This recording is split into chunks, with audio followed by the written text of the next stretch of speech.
Hello everyone. I'm Stefan Tompson, and I'm the host of this podcast series for the Institute of New Europe about the Three Cs initiative. And I'm speaking with experts from every single one of the 12 member states of the Three Cs. And today I've got a Slovenian guest, Žiga Ciglarič. Žiga, really nice to meet you. Maybe you could tell me a little bit about yourself, a little bit about what you're doing, what you're studying, what you're specializing in. That would be a nice way to start. Hey, my name is Žiga. I'm 22 years old. I study law and I'm specializing in criminal law. But otherwise, I'm the vice president of Slovenian Youth Council for International Relations. I'm the current UN Youth Delegate of the Republic of Slovenia. And recently, I got elected as the youngest municipality council member in my hometown of Kidričeva. So yeah, I'm my free time is divided by rather studying criminal law or fighting for better position of the youth, rather it being in the local, in the regional, in or international um, affairs. That's really impressive. Congratulations, Jiga. It's really quite the CV at such a young age. Today we're going to be speaking about the Three Cs initiative, about the region, about the cooperation the existing cooperation between Central and Eastern European countries, and the increasing, well, hopefully the increasing cooperation between our countries. Maybe you could tell me from your Slovenian perspective a little bit about just a sort of brief overview of how you see the three C's. Is it something that is a well-known topic, or is this something that is just the domain of experts, of journalists, of geopoliticians, or is this something that has is there any mainstream awareness of the initiative in Slovenian civil society? Well, the initiative is getting popular year by year since 2016. It is getting quite a lot of media attention, especially because Slovenians feel really close to the region itself. After all, we were sharing the common history under the Habsburg Empire for more than 700 years from our perspective. And even each meeting that they have, it is really well media covered, and people are feeling proud about it because they Mm-hmm. always feel, yeah, we are part of the European Union, but we are the northern parts of the Western Balkans that was affected by the communism, and Mm-hmm. if the countries that were connected to communism that share the same pain that felt the same pain in the history stick together, trade together, and they can be really much more stronger. And that our voice, we are one of the smallest countries in the European Union, can be much more heard than from any other initiative that there is. In terms of your international relations, what are the countries? I mean, I would assume from an outsider's perspective, I have traveled the region, so I have been around the Balkans. They're very beautiful countries, and it's a really beautiful coastline as well. My gut feeling tells me that obviously, as you've mentioned, on one hand, being part of the Habsburg Empire, but also you have that common history within Yugoslavia, right, of being together with Serbia, Montenegro, Croatia, and Bosnia Herzegovina. So I'm assuming that the relations you have are closest with your immediate neighbors, and so Austria on one hand, but also the sort of the former Yugoslav states. Would that be correct? Yeah, it is. Actually, one of our biggest trade partners are Austria, Croatia, and Hungary, and also Serbia is Serbia is really strong. But I think that one of the largest trading partner with us is Germany. We are really Hmm. connected with them, and unfortunately, it is also the Russian Federation. So although what is happening in Ukraine, we have a really big pharmacy industry, and our two largest pharmaceutical companies have their biggest markets in the Russian Federation. So we are really at the moment neg- uh, But sailing that between the trade balance European. with the Russian Federation is due to a specialized niche of the Slovene economy. Is that right? Uh, can you please repeat? Sorry. The trade balance, that large trade balance with the Russian Federation, is that due to the fact that you have a niche, a small area of the economy that's very focused on these pharmaceuticals, and that is that the only element that's being traded, or is it a broader, a more extensive partnership? It is more extensive partnership. This is the cause of our ex really pro-Russian politics. Hmm. We had Karel Ryavec, who was our Ministry of Foreign Affairs. I think that around 5 or 6 years ago, he had a full mandate, and he managed that Putin visited our country, and he was the first. And it was, I believe that it was he visited.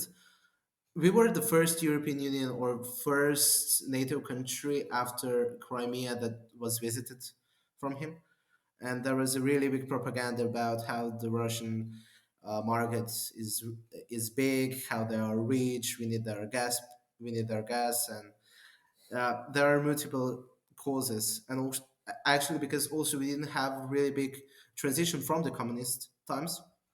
We are probably one of the fewest countries that had the communist government. Well, not communism. They wouldn't say that they're communists, but they have direct connections to the ex-communist Sure. party that that were in coalition. I think that only in our 30 years of independence, only 8 years, not uh, there was a government that wasn't connected to the communist party. For example, even at the moment, we have in our coalition far left, and the candidate for president of Mm. that party, it is called the left or Levica, stated that his idol is Josip Broz Tito. So, you know, there is still a big, how do I say, enthusiasm about these times, which is really sad, and that's why there a lot of quite some time in our history for as independent Slovenia, they wanted to rely on the Russian Federation and in the parties, in the and with the countries that have similar governments, even with China. And Žiga, could you perhaps expand on some of the trade with Russia as regards energy? Is Slovenia very dependent on raw materials from Russia? The thing is that with raw materials, we are really self-sufficient. We have really good hydro energy. Amazing. We have a lot of we are actually one of the greenest countries in terms of getting energy, and we are also pro nuclear country. We have our own nuclear plant, and we are intending to build another one. So, in terms of And energy, we are this not energy dependent. transition, Jiga, this when did this occur? When was this implemented? With I think that what one of the good things that communists and Yugoslavia left us was the nuclear plant, because it was built right before our independence. But actually, most of the hydro plants were built right in the period of the transition, and Hmm. at the moment they are speaking on building two, two, two hydro plants more, which is even more crazy. But we have really big problems with some of the environment activists, because they're saying that yeah, it is a green transition, and yeah, it is a green way to get the energy, but we must take care of the fish and from of the birds. So, but actually, I think that we have less than 25% on gas and so on. For in terms of electricity and in terms of the gas, we were a little bit dependent on the Russian Federation, but not as much as you'd think. So, So, in from a coming from the Polish perspective, obviously I'm Polish. I'm based in Warsaw. What are the relations like between Poland and Slovenia, if at all? Is Poland a country that is kind of well known and that a lot of Slovenians have traveled to or been to? What's the sort of the to give you an idea on the other side? There is a there's a filmmaker, a Slovenian filmmaker, Mitja Okorn. I He's know made a him. number of kind of hit, mostly romantic comedies. He's very famous here in Poland. So that, and also a lot of Poles have traveled to Slovenia. The Yugoslavia was a very popular tourist destination under communism, and obviously former Yugoslav countries remain very popular tourist destinations. So I know for sure that Poles, Slovenia, they know about Slovenia. It's something that's in their realm of at least tourist interest. What does it look like from the other side? To be honest, if I may joke at the beginning, Polish girls are very well known in Slovenia. I think that it was the Eurovision song in 2014 or 15 that is still in the hit spot, especially the presentation they It provided. was But I think it was a girl called Cleo. I think it was yeah, a something band like called that. Cleo. Something about it was something about Slavic Slavic girls, girls. yeah. Slavic girls. Yeah, I but see. in Okay, I'm not but in sure that's the best advert for Poland there is, but but at otherwise least at least someone's made an impact. but otherwise our politics are really divided. In terms of politics, our conservative part or central to central right is really pro-Polish. Uh, for example, our ex-prime minister Janusz Janša, he had a really excellent cooperation with Morawiecki. Even Morawiecki visited Slovenia, and for example, when I met Morawiecki in Warsaw last year, I was really stunned by how uh, by his policies and with his knowledge about my country. So it was really plus for me. But in the Mhm. media that are controlled by the left, they're saying, yeah, Poland is really um, too much conservative. They're like the Nazis or anything like that. They're not the Central Europe, and Slovenia needs to be headed with the Central Europe. For example, with Germany and with France, what they are saying that we must follow. But otherwise, from the perspective of a local population, Poland is getting popular day by day. They're finding as really good tourist destination. For example, you are really known for your hospitality. That's good to hear. You are known for your awesome food. Uh, you are known for good and cheap drinks, for vodka, of course, from Slovenian perspective. And we have a really common. You may not know, but I'm coming also from the cultural circles, and we have a quite similar cultural dances, folklore, and a lot of folklore groups are going to Poland. They are making arrangements, agreements. They're going to festivals. So Poland is getting nonetheless. If we are looking what is media showing us about Poland and about situation in Poland, and what the normal people are showing, it is totally our feeling is totally the different. Poland is getting popular day by day, and a lot of Slovenians are saying Poland after the war in Ukraine and what Germany did and what was your reaction. They are saying thank God that we have Poland. Thank God with their hospitality, with their military power, they are the new superpower of the European Union. And do you feel that I mean, obviously, there's on one hand we have the tragedy of the Russian aggression and full scale invasion of Ukraine, but is there a sense? I know that a few of the people that I've spoken in these interviews discussions, there's been a sense that despite that tragedy, that's also brought about this sense of momentum and this belief that actually Central and Eastern Europe has a weight, but also that it can be a leader, and definitely so. I mean, from frontlining, I'm not talking just about Poland. I'm really talking about the majority of the countries in the region of leading the way with humanitarian aid, leading the way with military aid, at least as percentage of their GDP or as of their defense budget. I mean, especially the Baltics handing out. I mean, it was in the double digits, right? The percentage of their defense budget that was being handed out to Ukraine, and even just with leading the way with sanctions and kind of taking the lead in the European Union, the sense that actually this region. We've always, I think, in Poland at least, there's been a sense of we're behind. We're playing catch up all the time. We've been slowed down by, in our case, 123 years of partitions. Then we were slowed down by the German Nazi invasion, then the destruction wreaked upon us by the Second World War, and then 45 years of Moscow imposed communism. And then, finally for 3 decades, but we have that sense of, oh, we're only catching up.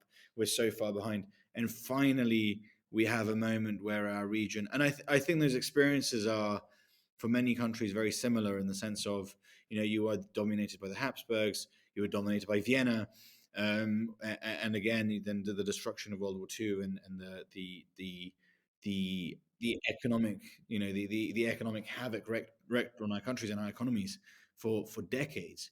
And then suddenly we get this sense of, hey, actually we've reached a point where our voices mean something, where we have been warning the West for decades. We've been talking about these risks. Is that something that you feel as well? Absolutely. Uh, when Russia attacked Ukraine, I think that the Eastern Europe got so much more connected. We had the same voice. We knew, as you said, we were warning Germany, do not build a pipeline. We were warning France, look what will happen. Uh, I think it was Kaczynski that said when Russia invaded Georgia, now is Georgia, next is Ukraine, then our Baltics, and then it's maybe my country Poland. Now this is happening. He was right. Hmm. I think that the Russian aggression showed what Eastern Europe is, how Eastern Europe can be strong. Look in the economic terms. As you said, Poland is prospering under the European Union, and since you have free market, since you have really capable politicians, you are becoming a new superpower. Same as with Czechia. From our perspective, from Slovenia, Habsburg times were, uh, for majority of Slovenians, Habsburg times were really good times. Railroads were built. We had our first companies, and after, when we declared independence, and when we joined Serbia, we just figured out how much we are missing. Our economy was shammered, and after the communists came, although we were developed, but we were none. I think I dare to say that we had the same level of voice in the Habsburg Empire as we did in the Yugoslavia area. But after, in the European Union, look, we are 2 million country. We have only 8 MPs. Yeah, they can be loud, but there's other are just looking at them from the above. We are not Germany. We don't have German economy. We don't have French military. We don't have Swedish values or anything else. Our democracy is viewed totally different than majority of the Central Europe. That we are quite similar from the eastern, with the eastern part. When Russia invaded Ukraine, I think that every country that was occupied by communists saw a threat. Look, these times can repeat. And I think that this was the turning point when the Eastern Europe, especially countries in the Eastern European countries in the European Union, said, "Yeah, we were warning you. Now you see what is happening. Now it is not our time to speak." And going back to regional cooperation, I mean, this is obviously the crux of the matter, right? We've got 12 countries, perhaps with the exception of Austria.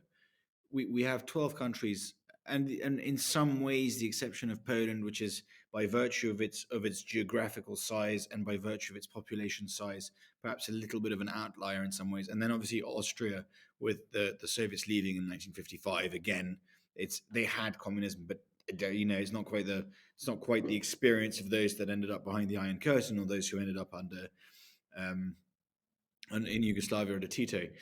Um, there is, we're a collection of fairly small countries with fairly small, in comparison to Western economies, small economies. So this initiative, right, and this idea of essentially uniting the Baltic, the Black, and the Adriatic seas together, and of restoring or creating finally this north south axis rather than being this transit zone between east and west, and of finally essentially gaining and creating that infrastructure in Central and Eastern Europe that allows us to be that a sort of a united and integrated bloc. And obviously within the European Union, all 12 member states are members of the European Union. From Slovenia's perspective, which is geographically much smaller than Poland and much less populous, what would be the main things that are kind of what would be the main hopes and ambitions of Slovenia in this initiative? From our perspective, yeah, I said we are really small, but we are a transit country. We are in the middle. We are on the crossroads between the north and the south, east and the west. Our port Koper is one of the biggest, and we hope that it will get even larger with even more trading points. But from the economic perspective, I believe that although our economy is quite good, we are lucky that we have really good industry, although it Hmm. is managed by the state, most of it. Uh, we see in this opportunity uh, a platform where we can connect with other companies, when we can when our, where we can we see a place where our companies and even the state and everyone gets connected to other companies that suffer the same much as we did in the communist era. And we see, but I think that the biggest perspective from our is from the political view, where we can see that we can get our voice much more heard. We can we can explain our political view. We can explain everything that is connected to our history much easier with the countries that share the same history than with the Central Europe that is not listening to us. So I think that the biggest advantages of Slovenia being in the initiative is, together with new economic ties and everything, the political view on raising our voices. Hmm. And what do you think the role of Slovenia could be and should be within the Three Seas initiative? I mean, there's obviously, I mean, you kind of look at a country like Estonia, also small, similar population to yours, and they're like the leader of all things digital, and it's the startup hub of our region, and they've produced all these incredible unicorns. And you look right. So you have all sorts of kind of players that specialize in that one niche and have their one element. What do you look at it? I mean, from Slovenia's perspective, I mean, you kind of started insinuating and hinting at an answer of saying, well, we are a crossroads of being that hub, of being a bridge. But maybe if you could expand on that and sort of try and see where Slovenia could be um, within this initiative of like where you would hope to be. We are one of the greenest countries. We had a really good green transition. I think that we are third most forested country in Europe. And on the other hand, we are a transit country. We have good highways. In the recent years, we upgraded almost every highway there is, and at the moment there are plans to build two new highways. Then we upgraded almost our entire railway system, and it is connected to the port of Koper. So everything Hmm. that is going there is, I think that most of the um, transport that is not for people is heading to Luka Koper, to the port of Koper. And on the other hand, we are really good farm.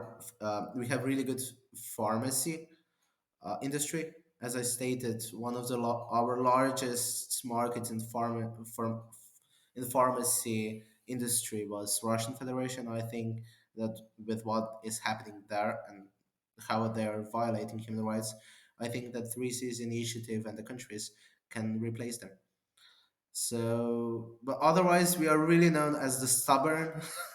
We are really stubborn in policies. We are really loud, and we can make advantage of being a small country and in ways to be heard. to promote our common values. And from the perspective of a young person, Shiga, are you what is your gut feeling? What is your sense? Are you optimistic about the future? Are you hopeful about the future of Slovenia and the future of our region and of the Three Seas Initiative? If I were optimistic, I wouldn't join a political party and I wouldn't run for my municipality council. So now, with the situation that is happening at the moment in the European Union and in Slovenia, I'm quite pessimistic because I think that in our country, the same people as that were running the Communist Party are still running the country now, and our voice is not being heard. In European Union, we only see the woke propaganda. We only see the quasi environment policies, and they're just. I don't think that they are listening enough to the ordinary people, to the local population, especially to the population that suffered under the communist era. Our our countries are overheard. We do not have any right voice. So, in that terms, I'm very optimistic about the Three Seas Initiative because I think that we must stick together and we must make sure that our voice is being heard. And to be pro-American, to be pro-Western in in some terms, but to follow our common values and our tradition and the story that our ancestors represented and managed to keep for hundreds of years. Shiga, thank you so much for your time. Thank you so much for your perspective. It was really interesting to chat to you and to talk to you and to learn from you. Um, Again, this was one of our Three Seas Initiative podcasts for the Institute of New Europe with Žiga Ciglarič from Slovenia. Thank you, Žiga.